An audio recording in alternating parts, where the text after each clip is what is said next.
Good morning, top of the morning to you folks out there in Radio Land, or if autocorrect is not my friend, it says 2 of the morning to you on my Facebook Live video. So, good morning. It is Tim Radford here on WKRK 105.5 FM, 1320 AM, cable TV channel 25, worldwide we're at country.am. And once again, we have Sheriff Derek Palmer joining us on the radio on this. It'll be a Veterans Day weekend. And we've been telling you about all kinds of activities going on, and we're so very thankful and proud to live in a community that respects and honors our veterans. Absolutely. I'm so proud of the fact that our community does stand up and do things for our veterans.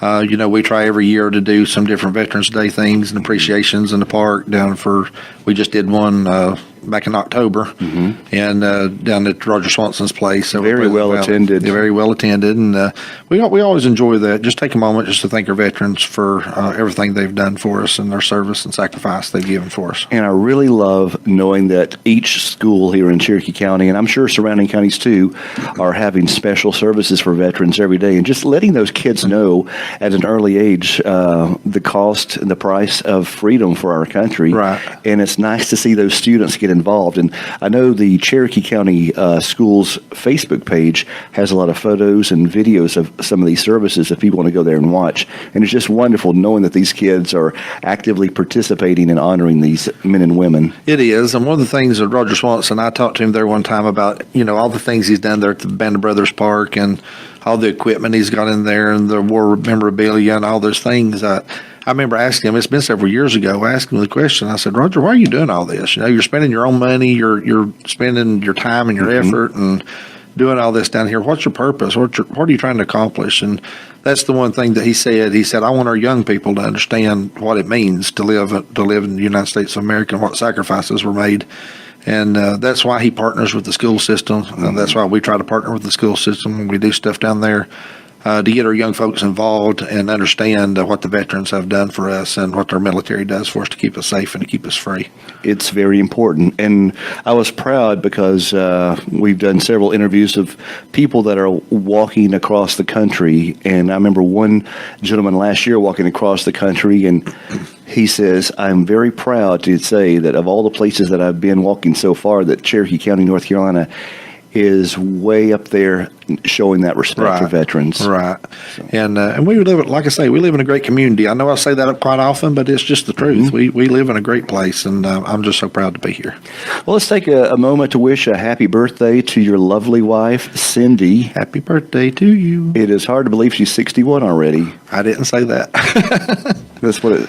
Yeah, wait, you might have got the dates wrong on that. You had me write down Cindy Palmer, 61, on the 9th of November. So yeah, I think we need to erase this because she don't need to watch that.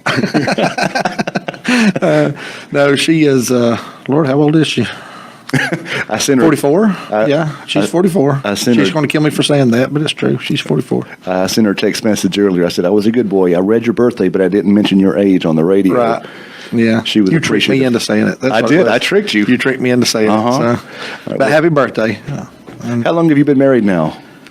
Yeah, see, you're doing that to me today, right? 23 years. 23 years. Yeah. All right. Well, happy birthday to Cindy, and hope you have a great, great day and many, many more. You're going to get her back in the show one day. I'm going to have to get her back. Yeah. All right. Well, let's talk about what all's going on in the sheriff's office and around the community. Well, this was election week. This was election week. It was a very busy week. It was, and I want to say this. Typically on elections, you typically have about 30 to 35% of your registered voters turn out to vote, and generally on midterm elections, you have less than that. You usually have between 25 and 30 that show up and vote. And I think we had something like 47% or something. It turned out and voted. It was way up there. Yes, it was pretty high. So I was very proud that people came out and voted and participated. And I always try to tell people that during election time, I wish everybody would vote. I wish every single person would vote one way or another. And sometimes you say, well, why would you say that? There may be a ton of people not like you and vote against you, but I think in the democracy that we live in, I think it's very important to cast your vote. It's very important to put that out there and have your voice known and to make that vote. And if that, just like the sheriff's race, for example, if if I'm running for office and some opponent's running against me, if the pulse of the community is the majority that they don't want me here and want somebody else, they need to show up and vote. And I think it's very important that people get out and cast that vote, because it's easy to sit back and complain about everything and say what you like and what you don't like, but get up and do something, right? Get up and make a difference and make your vote count. And so in our races that we had, people showed up. People came out and voted. And so I'm just so proud of the fact that 47%. I know that that don't seem like a lot. So, well, that's only half the people, but that's really a high turnout. That was for a midterm especially. Yeah. So what do you think was the fuel behind that kind of turnout? Well, I don't know. I know the commission race was one that I know that people wanted to turn out and vote for, and I know that there's a lot of opinions about that, and people had different ideas. And I think that just in the country that we're living in now, with elections and different things, whether it's local, state, federal, whatever it may be, I think there's so much division going on, and there's so many things that's happening that's causing people to fuss and fight and argue against each other. I think a lot of times people are just, and I think the high turnout was due to the fact of that people wants all that to stop. Mm-hmm. They just want to get people in office they think won't do it, or get people out of office they think are doing it. And right or wrong, I'm not talking about anybody in particular. I'm just saying I think that's the pulse of our area and what we live in, that people just want people to try to do the right thing, mm-hmm. and they want kind of the arguing and bickering and all those kind of things just to end. And I made the statement, I think it was election night when Kel Curtis was here, we made that talk. I think that at the end of the day, up until November 6th, you have your right for your political opinions and support who you want to support, and campaign for who you want to campaign for, and run for whatever office you want to run for. But I think the very next morning, all that should be laid aside and go to work, and not be fussing and fighting, but try to do the best job you can do. Absolutely. Yeah. It takes the teamwork right. to advance our county and, our whole area. It does. To where it needs to be. Well, we appreciate your coming out on election night and being our first guest of the evening. I had fun. We did too. I didn't do a whole lot of talking. My voice was kind of going in and out. I started just to stay. You should have stayed. Yeah. I just want to try to take you over there and take a seat, and I'd just take over. I wish you would have. Yeah, I really did enjoy it. I could have sat over there right next to the sandwiches and had a field day. You had a good time, wouldn't you? Absolutely. But we had a great night with election coverage. We had tons of feedback from that. Right. We had, I think, just about everybody who had won the races locally stopped by and chat with us. Right. And just getting to know these folks, and it was great. And tons of live views that night, and I wish I could count the radio and TV viewers, but I know on Facebook Live it gives us that number. It's like, wow, this is a lot more than we normally see. How do they do those? Is that Nielsen ratings? Is that how they do the ratings for radio? They do, but they're interested in the bigger cities. Right. And I can pay about $4,000 to get their numbers, and it's only like 55 people that have taken a survey, and I don't think that's very accurate. Yeah. Even if we're in the lead, I don't think that's valid data. Right. So, but if I was in a big city, I'd probably go, thousands of people. Right. Absolutely.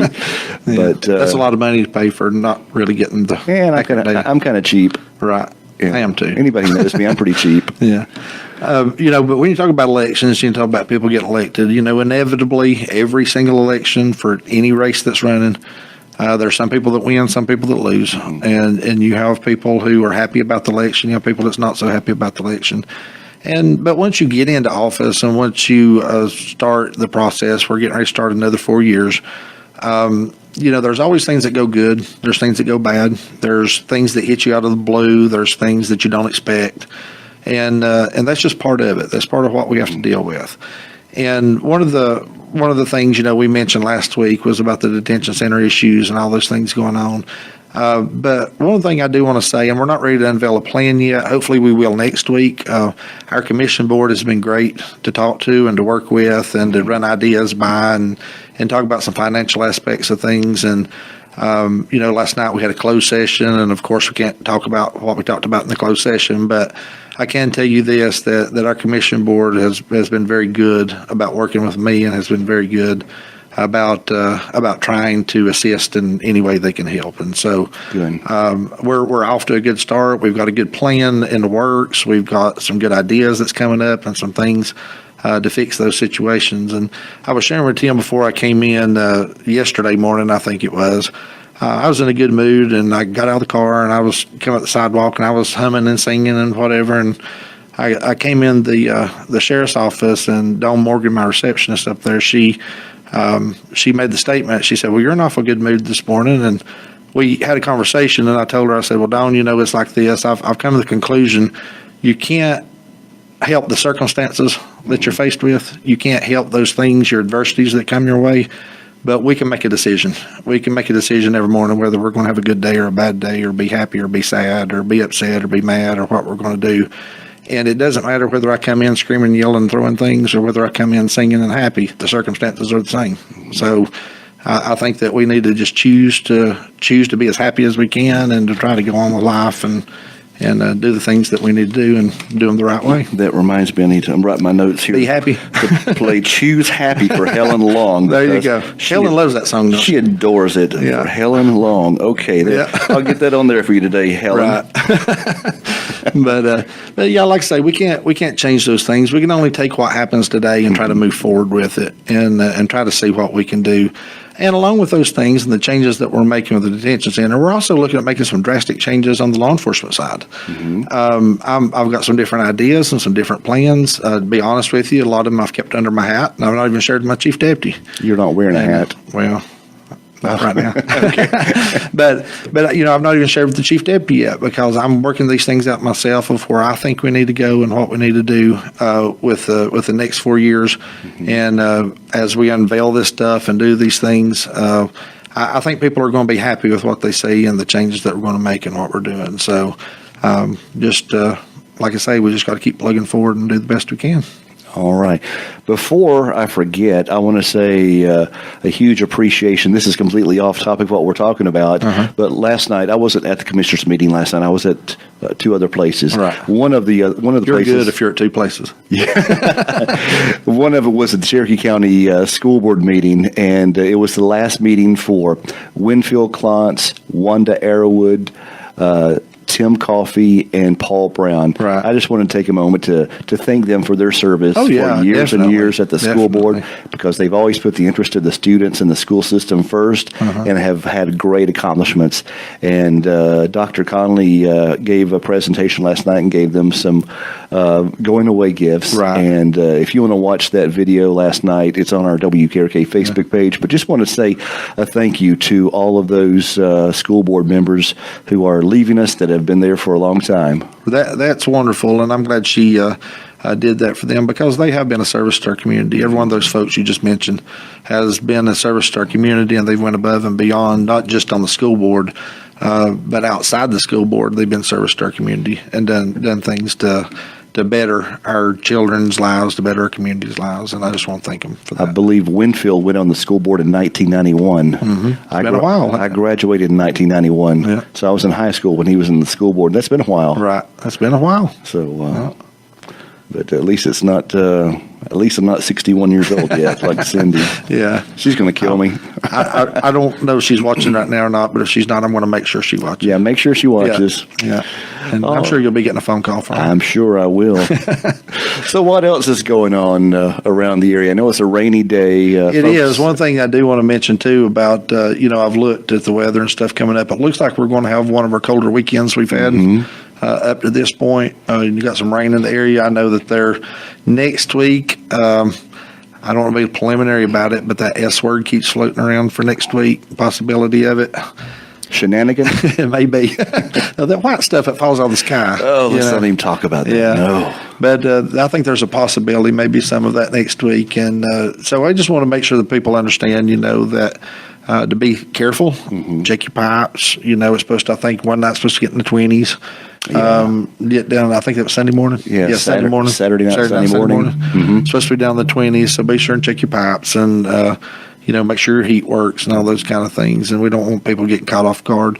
It don't happen a lot, but from time to time, we do get those cold weather situations where, especially elderly people, are not prepared for the cold weather. It comes in a little quicker, and because we've had these warm days, and so sometimes people gets caught off guard with those cold nights. So make sure, whatever kind of heat you're using to make sure that you have that up to par. Well, along with that, one thing to mention, we are still doing the firewood program at the sheriff's office. If anybody needs firewood, please, first of all, we ask people, please, first of all, to go through the Department of Social Services Energy Assistance Program. They do firewood through their Energy Assistance Program, and we can get them wood through that avenue. But if you are elderly or there's a situation that you need extra wood or something, that emergency wood or things of that nature, that's going to take too long for that process, we will bring you some to help you get through a cold snap and those kind of things. So, but if you're needing wood for the season, if you're needing like truckloads of wood that'll get you through a month or two or a few months, please try to go through the Department of Social Services with their energy assistance program. It just makes everything run smoother and cleaner to do that. And one thing I want to remind people too, if you did not, at the time you set your clocks back, if you did not change your batteries and your fire detectors and smoke detectors, please do so, because when we hit the 20s and the teens like that for heating, even with electric heat, your wires can get so hot because it's working so hard, or maybe you haven't had your chimney cleaned in a few years. Right. And if your house catches on fire, we want to make sure you're able to get out safely. Another big safety issue is kerosene heaters, propane heaters, stuff like that within the house. Do those things safely when you have those within the house. One safety tip on that we see problems with from time to time is don't try to fill and refill your kerosene heaters inside the house. Take those outside to fill them and refill them. Sometimes people will do that inside the house and create a spill, which could cause a fire within the house. So be sure and do all that outside. Propane tanks, all those kind of things. Try to switch all those things outside your home. Don't do it inside if possible. That's good advice. Yeah. I never thought about when I was a kid doing that. Yeah. I bet you changed the kerosene while it was still on, didn't you? Probably. Yeah. At times, yeah. Those big old round heaters. But yeah, it is going to get cold, folks, and just please do stay safe in these cold weather days. And also with the rain out there, I saw a wreck on the way to work this morning, so please be cautious on the wet roadways. You can hydroplane pretty easily if it's going to take a little longer to stop if the roads are wet. So please be safe out there. Yeah.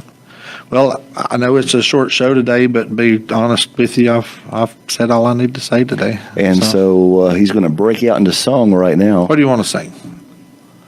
Well, we tried to get Mark to sing Amazing Grace while you were gone, but he wouldn't do that. He wouldn't do that? No. Yeah. He said next time, though. Well, just let me know. We'll come up with something. All right.